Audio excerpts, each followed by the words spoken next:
eyebrows is charming, as always, accentuated by a regal high forehead, paper white hair, and a clean-shaven jaw. He gestures to the crowd with twinkling eyes. Merci, my illustrious guests. His voice booms out to bounce back from the far walls. It has been truly a pleasure to entertain you tonight. Without thinking, I reach for the pendant at my throat and twist its chain around my fingers as anticipation bubbles like champagne in my stomach. Now, before I bid you au revoir, it is time once again for the Shan Opera House's age-old tradition of having the audience join our performers in a special rendition of the Vaurian classic, Les Chansons des Rives. Cyril turns to the orchestra at his feet and nods. Maestro?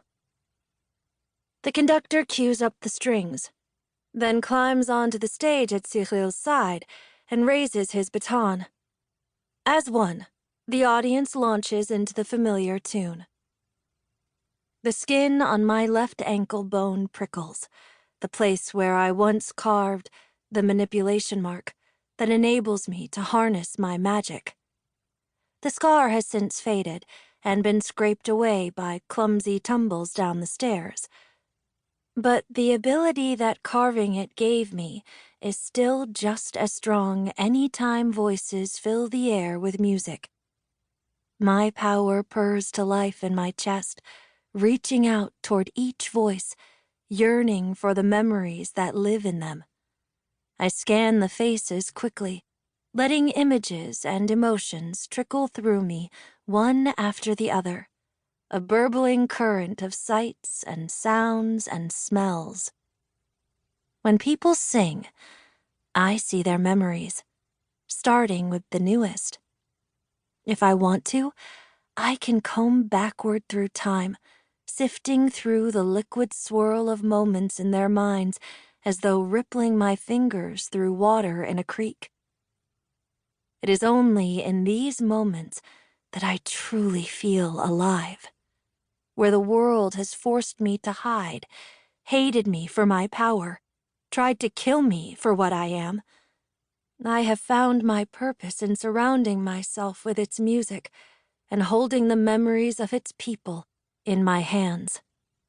They don't know I'm there, churning through their minds among their secrets and darkest moments. But I know.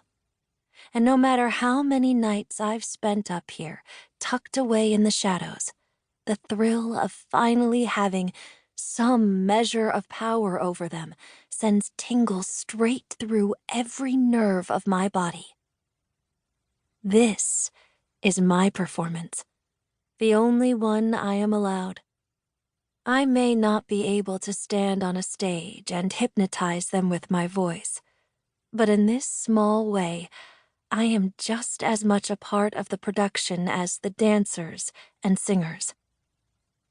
I slip into each audience member's recollection of the performance like a ballerina into her spotlight, skipping from one mind to the next, easing away any negative emotions I find there and replacing them with positivity.